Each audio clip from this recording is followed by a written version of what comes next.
Hey, Indians. This is Jeremy Fuel, Superintendent here at Mississinawa Community Schools. I want to go through Senate Enroll Act 1, a more simplified version for our community members. We had a work session on July 7th this summer with Policy Analytics to talk about the impacts of Senate Enroll Act 1 and how it was going to impact the school district specifically. You can go to our website and watch that at any point in time. It's about an hour presentation from Policy Analytics. It really takes a deep dive into that. It can be very, very complicated subject matter. So I want to try to break it down and simplify it the best way that I can for you guys. But again, you can go to the website to watch that full presentation from Policy Analytics. A big thing that I want to factor in and talk about is the impacts of Senate Enroll Act 1. What really essentially it does is it takes the net assessed value, which is this dark blue circle over here on this slide, that big pie, and it shrinks it down. It shrinks that net assessed value down to a smaller pie. What that means is there's less opportunity for the school district to have revenue coming in specifically for the operations fund. And again, the operations fund is what pays for facility maintenance, equipment maintenance, custodial staff, bus drivers, non-educational staffing, utilities, again, all the facility maintenance like asphalt, roofs, those sort of things that aren't done through a bond project. So when I think about pie, I think about pizza.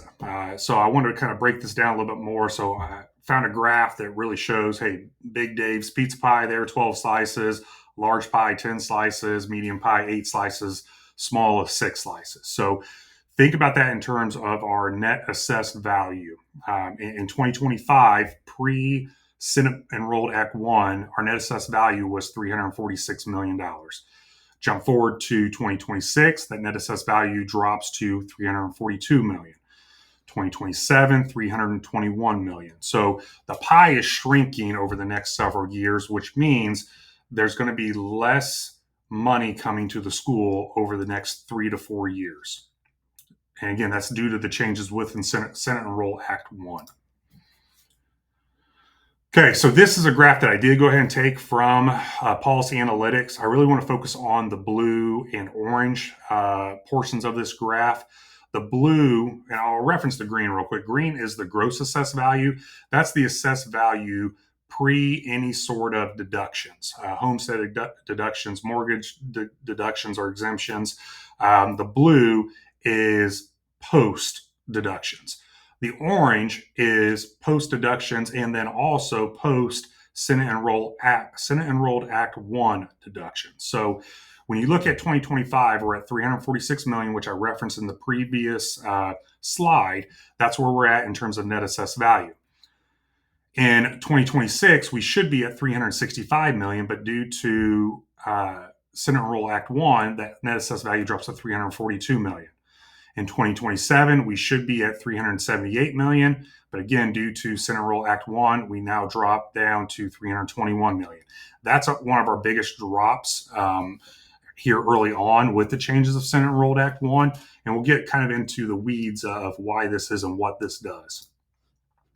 So again, going back to the pizza pie reference, I want to talk about that in terms of, we've talked about it in terms of the net assessed value. Now I want to talk about in terms of revenue specifically to the school district. So if you want to reference the large pie or extra large pie, our operations net levy pre-Senate Enrolled Act 1 in 2025 was $2.2 million for 2,300 students. That's $956 per student for the operations fund. Fast forward to 2026, post Senate Enrolled Act 1, that's going to drop from 2.2 down to 2.1 million, which again decreases the per student basis to $913 per student in operation revenue. Fast forward again to 2027, it drops down again to 2 million, down about 200,000 total to $869 per student in operational revenue. Then fast forward to 2028, and that's when the big hit comes for the district. We're going to be down to 1.4 million for 2,300 students. That projected revenue would have actually been 2.9 million in 2028. If you take into account circuit breaker loss, pre-circuit breaker loss, before Senate Enroll Act 1, and then also Senate Enroll Act 1 property tax caps and some of those adjustments. That decreases us from $956 per student down to $608 per student in operation funds. And again, that goes towards non-educational staffing, bus drivers, custodial staff, cafeteria staff, helping repair roofs, asphalt, just maintenance on facilities and equipment. That's what the operations fund is used for. Again, this is a chart I did go ahead and take from Policy Analytics. I really want to focus first and foremost on the bottom gray portion of this graph on the left side of your screen. That is where it says circuit breaker loss. When you look at the percentage of loss of revenue that the district faces due to circuit breaker loss and Senate Enroll Act 1, you see how much it grows over the next several years. In 2024 is around 12%, 25, almost 11%, 26, 16%, 27, 23%, 28 is 49, almost 50%. So that's a significant loss that we're going to face over the next several years.